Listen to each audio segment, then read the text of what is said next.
A strike operation that unfolded not over weeks or months, but in a matter of hours. Hours that exposed Russia's most critical vulnerability. Hours that demonstrated Ukraine's growing precision strike capability. Hours that may have fundamentally altered the trajectory of this conflict. What Russia did this week crossed a line that Western defense planners had hoped would hold. And when that line broke, Ukraine did not hesitate. They responded with speed, with precision, and with devastating effectiveness. This is the story of Russia's fatal strategic mistake and how Ukraine struck at the very heart of their war machine. For several months now, there had been signals, not official announcements, not formal declarations, just signals that Russia was preparing something unprecedented in this phase of the war. Russia has been aggressive, yes, but they have been predictable in their aggression. Their moves have followed a certain logic, a rhythm, almost a doctrine. But what set off alarm bells in Washington, London, and Kiev this week was that the rhythm went silent. Military intelligence analysts who monitor Russian force movements know the indicators, the positioning of air defense systems, the movement of ammunition trains, the activation of specific command frequencies, the sudden concentration of logistics assets. All of that went quiet, and whenever Russia goes quiet, it means something is about to get loud. Western satellite surveillance detected what appeared to be a deliberate consolidation of forces in regions that had been relatively dormant for weeks. Supply depots that had been steadily depleted were suddenly restocked. Repair facilities that had been operating at reduced capacity went to 24-hour operations.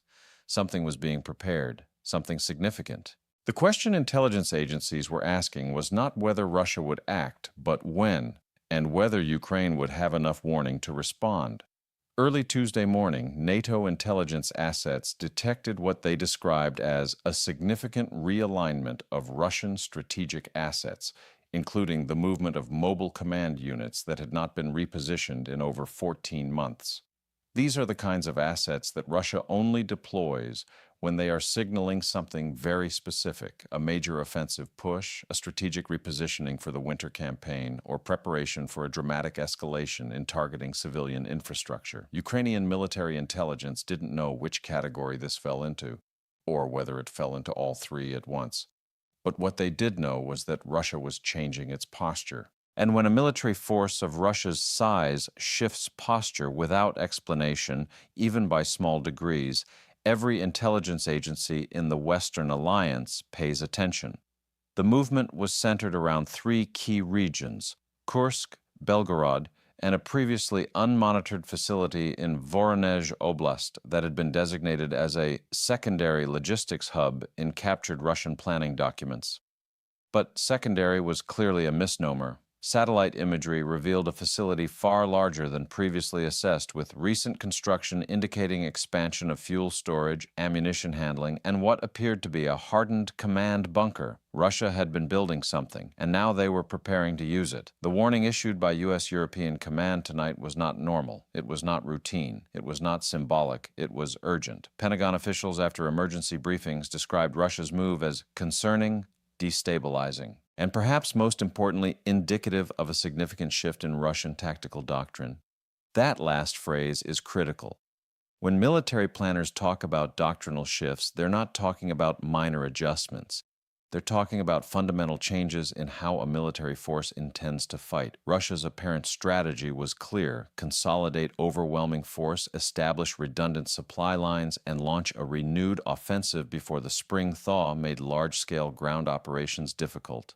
But that strategy only works if the target hesitates. Ukraine did not. In fact, their response this week was among the most coordinated and effective strike operations we've seen since the full-scale invasion began. Here's what we know. Within 72 hours of detecting Russia's repositioning, Ukraine launched a comprehensive deep strike campaign targeting the exact facilities Russia had been preparing. These weren't the limited drone strikes we've seen in previous months. These were precision-guided munitions, advanced systems that Ukraine only deploys when they are preparing to fundamentally degrade enemy capability, and they hit their targets with remarkable accuracy. Tonight, Ukrainian military officials confirmed that their forces launched coordinated strikes on multiple high-value targets, including that previously unmonitored facility in Voronezh Oblast that had recently been upgraded for what analysts believe was a major command and control role in the anticipated offensive. Ukraine struck before Russia could activate the facility's full defensive capabilities. They hit the primary communications array. They hit the fuel storage complex that would have supported weeks of sustained operations. They hit the ammunition pre-positioning sites that were likely preparing to supply frontline forces. In other words, Ukraine targeted the nervous system of Russia's planned offensive, the infrastructure that would have made it operational. This is what made NATO's warning so urgent. Russia's repositioning wasn't just symbolic, it was actionable. It represented the kind of move that could have shifted the battlefield momentum if left unchecked.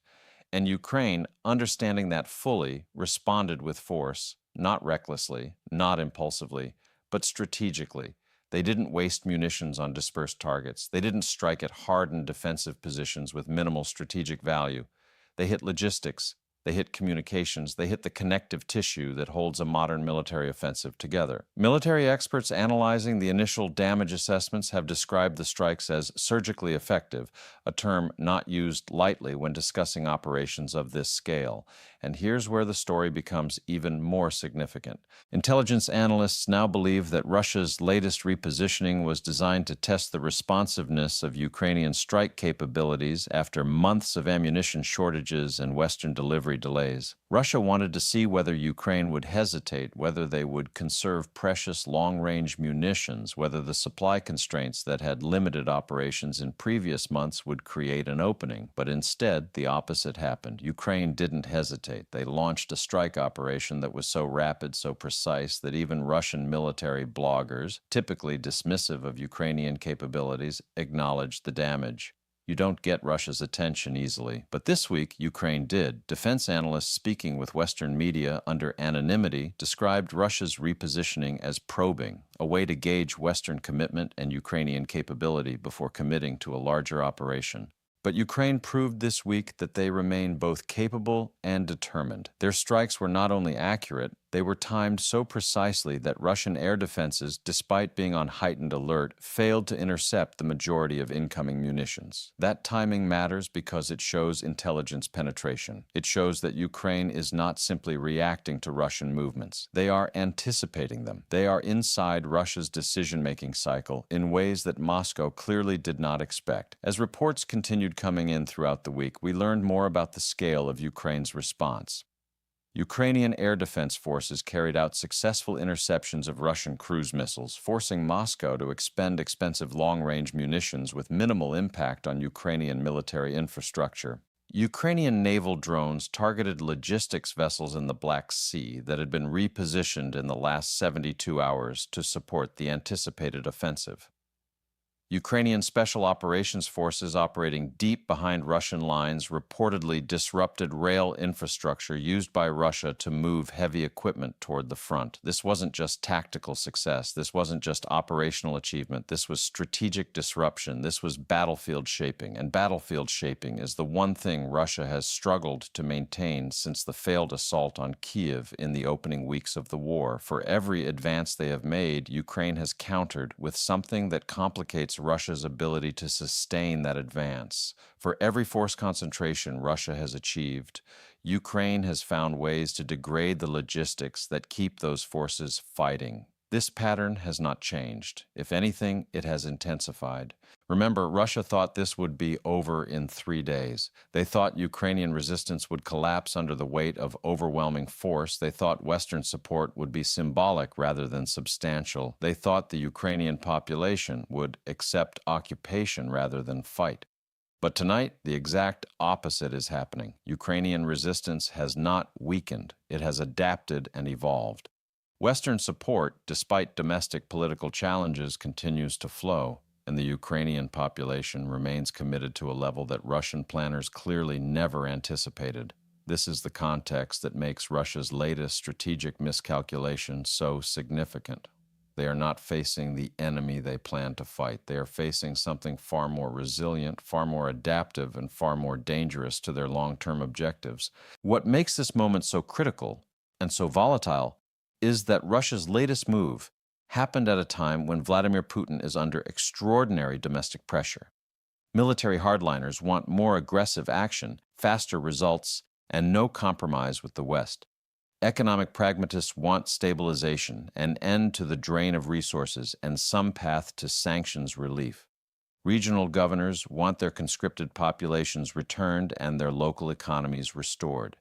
And the general Russian public, according to leaked internal polling, wants the war to end, preferably with something that can be called victory, but increasingly just ended. Putin is balancing these demands while managing a military campaign that has consistently failed to achieve its stated objectives. And when leaders in that position make sudden moves, they're not doing it from strength. They're doing it from pressure.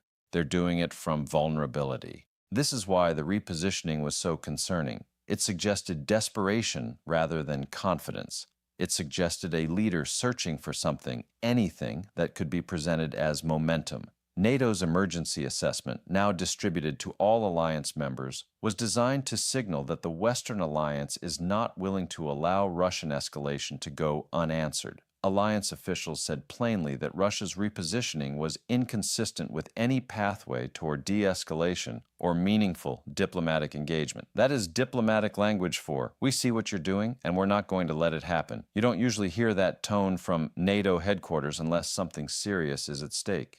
The assessment included recommendations for increased intelligence sharing with Ukrainian forces, expedited delivery of defensive systems, and enhanced monitoring of Russian strategic assets across multiple domains. This was not routine bureaucratic process. This was response to an assessed threat. Meanwhile, Ukraine's President Volodymyr Zelensky addressed his nation in a direct, urgent speech tonight. He said, Russia believes that time is on their side. They believe that patience will deliver what their military has failed to achieve. They are wrong. He said, every strike we conduct is not revenge. It is prevention. It is the elimination of capability that would otherwise be used to kill our people. And he said, to our partners, to our allies, to everyone watching, Ukraine is fighting not just for itself, but for the principles that make international order possible. When those principles fall here, they will fall everywhere. These are not rhetorical flourishes. These are statements from a leader who understands just how high the stakes have become.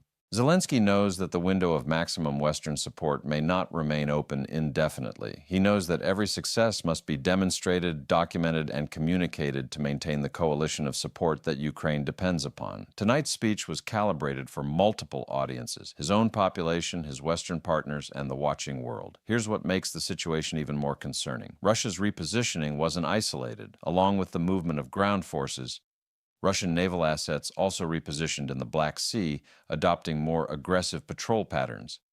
Russian cyber operations increased dramatically, targeting Ukrainian government systems and critical infrastructure. Russian information warfare channels increased activity targeting Western audiences with narratives designed to undermine support for Ukraine. All of this happened within the same 72-hour window. When Russia moves multiple pieces at once, it means something larger is underway. This was not improvisation. This was coordination. And coordinated action by a nuclear-armed state with demonstrated willingness to accept massive casualties in pursuit of its objectives demands serious attention. Defense analysts are now considering several possibilities. One is that Russia is preparing for a winter offensive designed to capture additional territory before potential shifts in Western political support. Another is that Russia is attempting to create conditions for negotiations from a position of perceived strength. A third possibility, though the one worrying officials the most, is that Russia is attempting to establish facts on the ground that would make any future settlement favorable to Moscow, regardless of battlefield conditions. But this week, Ukraine took that card off the table. They didn't wait for the offensive to materialize. They didn't conserve munitions hoping for better opportunities. They didn't allow Russia to choose the time and place of engagement. They struck first. They struck hard. They struck where it hurt most. What we're watching now is a test of resolve. Russia wants to see whether the West will maintain support through another difficult winter. Ukraine wants to show that their military capability remains lethal and growing. NATO wants to prevent escalation while maintaining deterrence. And the international community wants to prevent this conflict from expanding beyond its current boundaries. All of these objectives are in tension. All of them require careful calibration, and all of them are being tested by this week's events. Tonight, we've heard from intelligence sources who are now monitoring Russian response to the Ukrainian strikes. They say Russian command frequencies have gone active with what appears to be damage assessment and recovery operations. They say Russian logistics movements have been disrupted in ways that will take weeks, not days, to restore. And they say Russia's decision to concentrate forces was likely part of a broader strategic plan intended to achieve breakthrough before anticipated Western elections could shift the political landscape.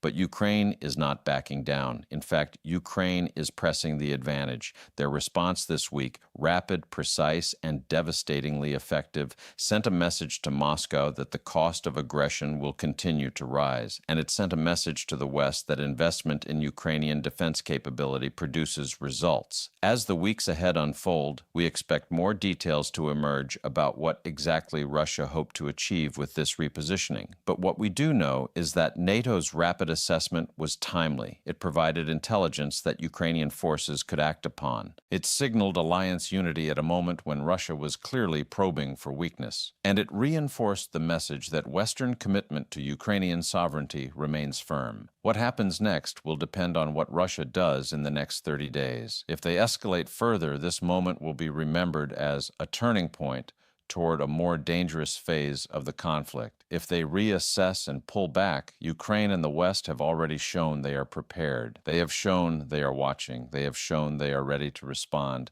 And tonight, for the first time in months, Russia appears to be genuinely uncertain. The Kremlin is quiet, too quiet. And when Russia is quiet, after suffering this kind of strategic setback, it means they are reconsidering. It means they are choosing their next move carefully. Because tonight, Russia learned something they have learned many times since February 2022.